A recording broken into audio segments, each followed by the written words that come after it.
بسم اللہ الرحمن الرحیم۔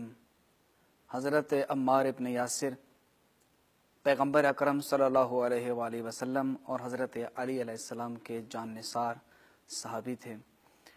جب مسجد نبوی کی تعمیر درپیش ہوئی تو مسجد نبوی کی تعمیر کے وقت ایک عجیب منظر تاریخ نے رقم کیا، اور وہ یہ کہ دیکھا کہ ہر صحابی اپنے کندھے پہ ایک ایک پتھر اٹھا کے لا رہے ہیں، جبکہ عمار ابن یاسر اپنے کندھوں پہ دو دو پتھر اٹھا کے لا رہے ہیں۔ پوچھا گیا، عمار ایسا کیا ہوا کہ تم اپنے اس نحیف بدن پر اتنے پتھر اٹھا کے لا رہے ہو؟ کہا، ایک پتھر میرے اپنے حصے کا اور دوسرا پتھر محبوب خدا پیغمبر اکرم صلی اللہ علیہ وآلہ وسلم کے حصے کا اٹھا رہا ہوں۔ اور جب حضرت عمار پیغمبر اکرم کے سامنے آئے تو نبی کریم نے خود حضرت عمار کی پیشانی سے پسینہ صاف کیا، اور پھر تاریخ کہتی ہے کہ پیغمبر اکرم نے وہ جملہ کہا اور کہا، وَيْحَ عَمَّارٍ تَقْتُلُهُ الْفِئَةُ الْبَاغِيَةُ يَدْعُونَهُمْ إِلَى الْجَنَّةِ وَيَدْعُونَهُ إِلَى النَّارِ، کہ عمار پر افسوس ہے کہ اسے ایک باغی گروہ قتل کرے گا، اس حالت میں کہ عمار ان سب کو جنت کی طرف بلا رہے ہوں گے اور وہ عمار کو جہنم کی طرف دعوت دے رہے ہوں گے۔ اور یہی عمار تھے، تمام جنگوں میں شریک ہوئے، پھر بعد میں حضرت علی علیہ السلام کے ہم رکاب ہوئے، جنگ صفین میں مولا کے ساتھ تھے۔ اور ایک مرحلہ ایسا آتا ہے جنگ صفین میں صحابہ کی صف بنی ہوئی ہے، حضرت عمار اس وقت شدت عشق اور محبت میں حالت یہ تھی کہ کچھ جملے ان کی زبان سے نکل رہے تھے، کہا تھا، یا اللہ مجھے پتہ چل جائے میں تیری رضا کو کیسے حاصل کروں، میرے اللہ اگر مجھے پتہ چل جائے کہ تیری رضا اس بات میں ہے کہ میں نہر فرات میں چھلانگ لگا دوں تو میرے اللہ میں چھلانگ لگا دوں گا۔ اور اس طرح کے اور کچھ جملے کہے جو یہ محسوس کرا رہے تھے کہ حضرت عمار کتنی شدت سے پیاسے ہیں اس شہادت کا مرتبہ حاصل کرنے کے لیے۔ اور بالآخر وہی ہوا، عمار نے ایک دفعہ صحابہ کو مخاطب کیا اور کہا کہ یاد رکھنا آج میں شہید ہو جاؤں گا، بس یہ جملہ کہنا تھا، اور اس کے بعد کوڑا اپنے گھوڑے کو لگایا اور سیدھا دشمن کی صفوں میں گھس گئے۔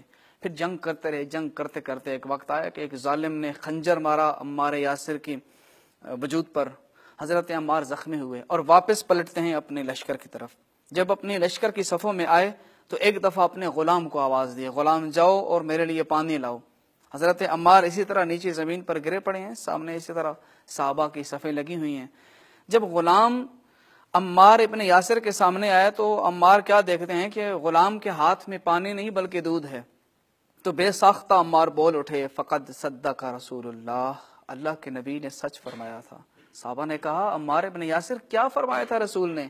کہا، میں نے اپنے ان کانوں سے خود سنا تھا، نبی کریم نے فرمایا تھا، عمار تمہارے زندگی کا آخری رزق دودھ ہوگا، اور آج میں اس دودھ کو دیکھ کے بہت خوش ہوا ہوں اور مجھے یقین ہو گیا کہ آج مجھے شہادت کا درجہ ملے گا۔ اور پھر وہی ہوا، اسی حالت میں تڑپتے ہوئے عمار ابن یاسر نے اپنی جان اللہ کے سپرد کی، اور 9 صفر 37 ہجری میں اسی جنگ صفین کے موقع پر حضرت عمار کی شہادت ہوتی ہے۔ اور یہ وہ عظیم صحابی ہیں کہ جن کو حضرت علی علیہ السلام نے خود ان کی نماز جنازہ پڑھائی بنفس نفیس اور ان کو دفن کیا، اور دفن کرنے کے بعد حضرت علی علیہ السلام نے فرمایا، ان للہ و انا الیہ راجعون۔ پھر اس کے بعد حضرت علی علیہ السلام کی زبان پر حضرت عمار کی شان اور مرتبہ جاری ہوا، کہا، اللہ رحم کرے عمار ابن یاسر پر، میں علی نے کبھی نہیں دیکھا کہ نبی کریم صلی اللہ علیہ وآلہ وسلم کے پاس اگر 3 افراد موجود ہوں تو چوتھا عمار نہ ہو، اور 4 افراد موجود ہوں تو 5واں عمار نہ ہو۔ یعنی کہ عمار ابن یاسر نے اپنی زندگی میں جس طرح ہو سکا، جس قدر ہو سکا، پیغمبر اکرم سے کسب فیض کیا اور علم حاصل کرتے رہے۔ اور حضرت علی علیہ السلام نے یہ بھی فرمایا کہ پیغمبر نے کہا تھا کہ عمار ابن یاسر حق کے ساتھ ہے اور حق عمار کے ساتھ ہے، بالکل اسی طرح کہا جس طرح کہ علی حق کے ساتھ ہیں اور حق علی علیہ السلام کے ساتھ ہے۔ تو گویا مولا یہ پیغام دے رہے تھے کہ جو علی مرتضیٰ کے ساتھ ہو جائے، حق اس کے ساتھ ہو جاتا ہے اور وہ حق کے ساتھ ہو جاتا ہے۔ اور پھر حضرت علی علیہ السلام نے فرمایا کہ وہ شخص کہ جو عمار کی وفات پر غم زدہ نہ ہو، اس کا اسلام میں کوئی حصہ نہیں۔ اور یہ وہ مقام اور مرتبہ تھا کہ حضرت علی علیہ السلام نے یاد کیا عمار کو، ہر وقت یاد کیا کرتے تھے عمار کو ان کی شہادت کے بعد، جس طرح حضرت امام حسین کربلا کے میدان میں یاد کرتے تھے، یا حبیب ابن مظاہر، یا زہیر ابن قین، کہاں گئے ہو میرے دلیرو، میرے بہادرو، کیا ہو گیا ہے، میں تمہیں آواز دیتا ہوں تم جواب نہیں دیتے۔ بالکل یہی انداز تھا حضرت علی علیہ السلام کا۔ ناظر البلاغہ شاہد ہے کہ حضرت علی علیہ السلام کی زبان پر بھی وہ جملے جاری ہوئے جہاں مولا کائنات نے فرمایا این اخوان الذین رکبوا الطریق ومضوا علی الحق۔ حضرت علی فرماتے ہیں کہاں ہیں میرے وہ بھائی، کہاں ہیں میرے وہ دوست، کہاں ہیں میرے وہ بھائی جو معرفت کی راہ پر چلے اور حق کی راستے پر اور حق کے صراط پر گامزن ہوئے اور حق کے اوپر ڈٹ گئے۔ کہاں ہیں میرے وہ دوست؟ این عمار، کہاں ہیں عمار ابن یاسر؟ این ابن تیہان، کہاں ہیں ابن تیہان؟ اور فرمایا کہاں ہیں این ذو الشہادتین، کہاں ہے وہ شخص جو اکیلے وجود میں دو شخصوں کی گواہی کے برابر جس کے کلمات ہوا کرتے تھے۔ تو حضرت علی علیہ السلام نے اسی طرح یاد کیا کرتے تھے اپنے جانثاروں کو، حضرت عمار کو بھی اسی طرح یاد کیا کرتے تھے۔